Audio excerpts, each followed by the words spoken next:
এইমাত্র খবর এলো এক ভক্ত বাবা, উনি যবে থেকে আমি ইটিভি ছেড়েছি তবে থেকে উনি মায়ের ভিডিও দেখে।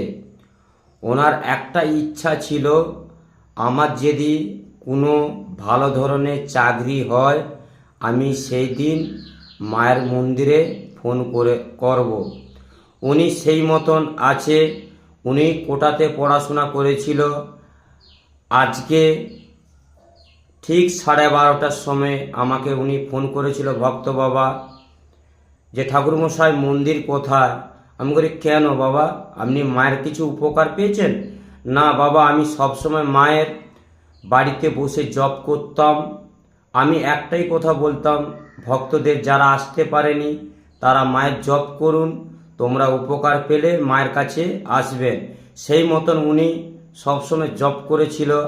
আজকের ওনার মুখে হাসি, ওনার মুখে হাসি মা ফুটাইছে। উনি মোটামুটি ভালো পজিশন একটি চাকরি পেয়েছে। উনি খুব খুশি। ভক্তদের উদ্দেশ্যে বলছি, যারা দীর্ঘদিন ধরে অসুখ বিসুখে ভুগছেন তাদের উদ্দেশ্যে বলছি, একবার মাকে বিশ্বাস করে পুজো পাঠাতে পারেন। বহু দূরদূরান্ত থেকে, বাংলাদেশ থেকে, উড়িষ্যা থেকে, কটক থেকে এবং ভুবনেশ্বর থেকে এবং বিদেশ থেকে, অনেকে অস্ট্রেলিয়া থেকে, রাশিয়া থেকে, ফ্রান্স থেকে অনেকে পুজো পাঠাইছে। অনেকের উপকার হয়েছে। অনেক ভক্তরা আমাকে জানতে চাইছিল, ঠাকুরমশাই আপনি মাকে পেলেন কি করে? আমার 2.5 বছরে একটি কন্যা সন্তান ছিল। উনি দেবরাশি মেয়ে। উনি মারা যাবার পর 16 দিনের মাথায় আমি মাকে পুকুর থেকে পেয়েছি, সোনা মাকে। দেখুন ভক্তরা, তোমরা মাকে দেখলে মন ভরে যাবে।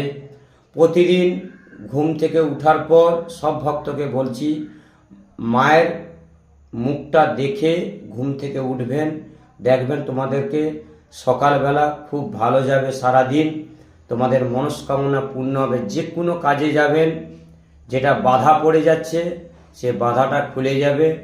মায়ের প্রতিদিন জপ মন্ত্রটা পাঠ করবেন, ওম মাং মনসা দেবভয় নমঃ।